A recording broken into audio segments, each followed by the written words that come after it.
18 जानेवारी रोजी आहे मौनी अमावस्या।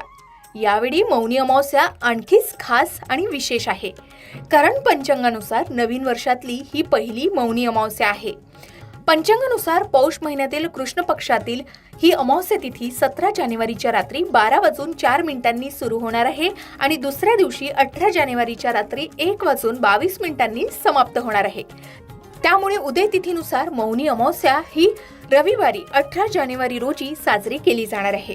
या दिवशीचा विशेष योग संयोग म्हणजे यावेळी मौनी अमावस्येला 18 जानेवारी रोजी सूर्य आणि चंद्राचा एक दुर्मिळ संयोग मकर राशीत निर्माण होत आहे, ज्यामुळे शनीची राशी असलेल्या त्रिग्रही योगाची निर्मिती होत आहे आणि ज्यामुळे एक अत्यंत शुभ योग निर्माण होतोय।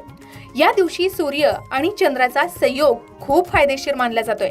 या दिवशी सर्वार्थ सिद्धी योग देखील तयार होत आहे।